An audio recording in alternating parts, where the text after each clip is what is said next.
sila, madali lang sila matugon sa aking hindi. Kailangan ko pang intindihin at pag-aralan ang bawat isang salita. Hindi ko napapansin, napapabayaan ko na ang aking sarili. Hindi ako matalino, hindi ako bobo, kumbaga, nasa kaligitnaan. Dito, magsisimula ipatikim ang totoong buhay ng isang estudyante. Ako nga pala si Ayame, ito ang aking tunay na kwento.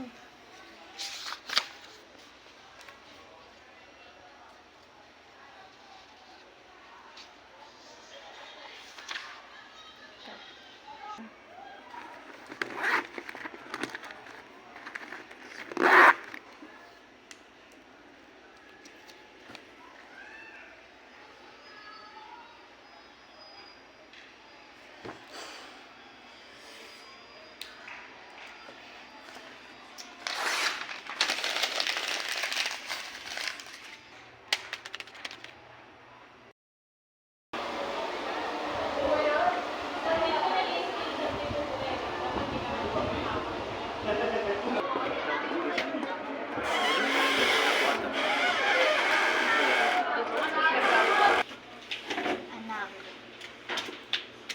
lately, hindi ka nakapag-focus. So, nakita ko sa grades mo, bumababa. So, may reasons ba? Bakit bumababa? Okay lang naman po, miss. Medyo pagod lang po, tsaka ang dami po kasing problem sa bahay, problem dito, ang dami pong paperworks. So, halo-halo na po. Alam ko makakaya mo yan, kaya cheer up.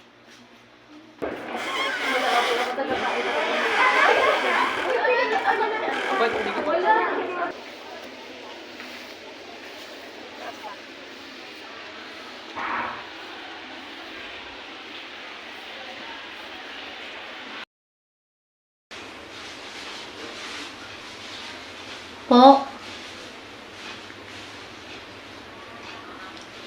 Ano po kasi?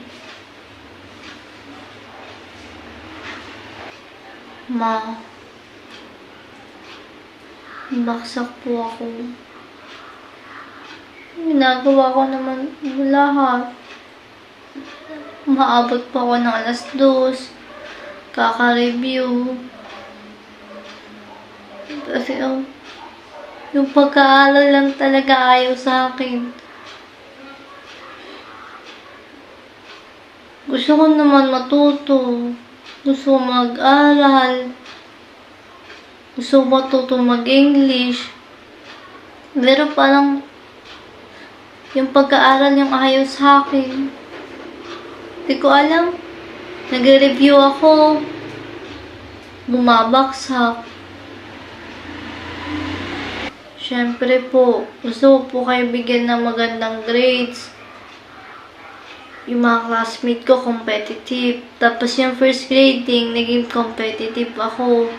Parang yung ginagawa ko, parang wala. So, nauwi sa wala yung review ko. Nasa pilot section ako. Parang nahawa ko na maging competitive. Naiingit ako sa mga classmate ko. Buti pa sila, ang galing nila magbasa, straight yung English nila, hindi baluktot, yung essay nila, walang wrong grammar. Lord, paano po kaya to? Nahihiya ako sa inyo. Sorry ma, yun lang magagawa ko, yun lang yung kaya kong ibigay. Ginagawa ko naman yung best ko. Anak, okay lang naman yun. Ang mahalaga, pasado ka sa amin ng ate mo. Hindi naman namin kailangan na mataas na mataas. Alam mo, Kung matalino ka man, wala ka naman diskarte. Nonsense din. Maraming nakapagtapos, maraming diploma, pero wala silang diskarte sa buhay. Yun lagi tatandaan mo, anak. Ako nga hanggang 3rd year high school lang ako. Pero akalain ko ba makakapunta ako ng Japan. Tapos, nakapagtayo ng 3 palapag na malaking bahay. Hindi ko to ina-expect. Meron pa tayong lupa. Kasi, anak, magtiwala ka lang kay Lord. Kulitin mo siya ng kulitin. Kasi alam mo, ang tatay natin, si Lord, once na lagi mo siyang kinukulit. Gusto niya kasi lagi siyang kinukulit. Alam mo, may tatlong sinasabi si Lord sa atin, which is yes, no, and wait. Alam naman siguro natin kung paano mag-wait. Alam naman natin siguro kung bakit hindi, kasi nga alam ni Lord yung desire ng puso natin. Kaya tandaan mo, anak, kahit hindi masyado mataas yung grades mo, basta pasado ka, okay lang sa amin ng ate mo.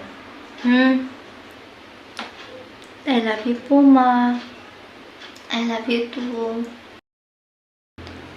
Ayame, kumusta ka naman? Parang nangayayat ka. Tas lumaki yung eyebags mo. Kumusta? Ano po, Tilay, kasi lately, sobrang pagod po ako. Yung tulog ko, 2:00, tas gising 4:00. Magkagaya, papasok,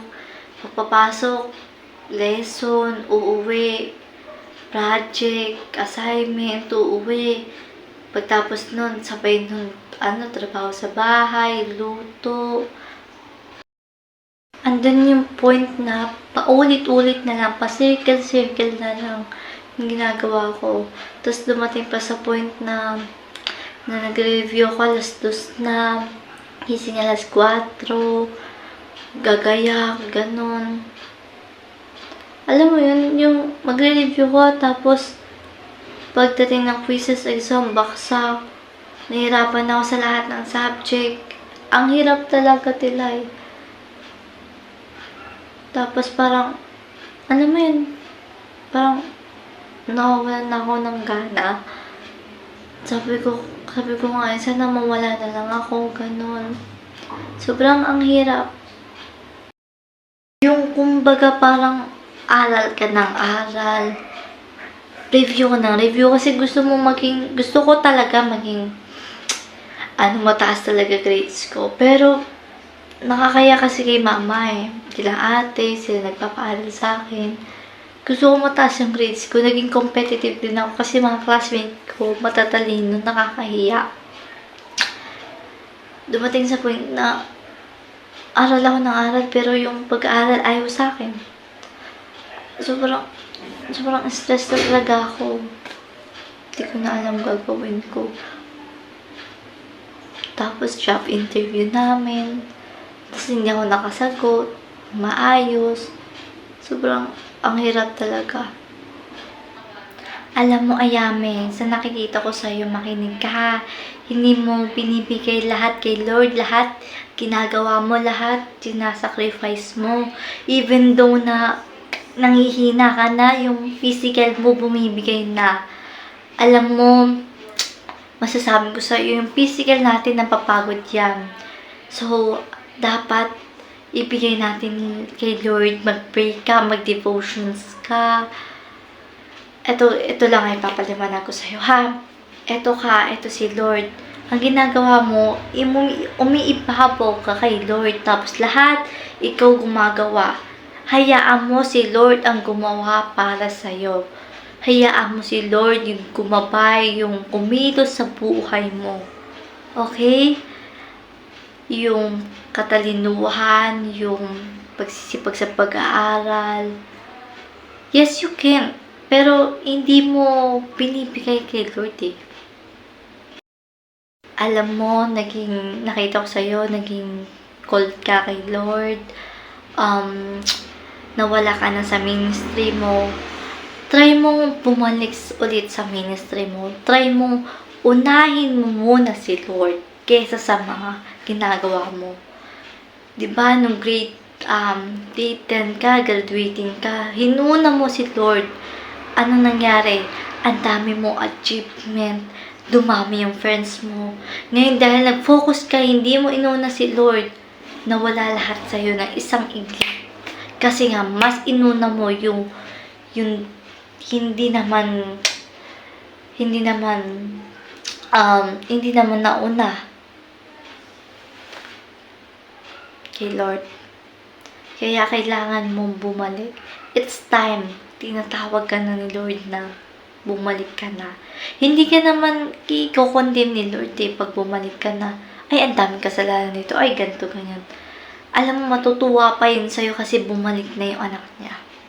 So, sa Sunday ha, bumalik ka, magsimba ka, okay?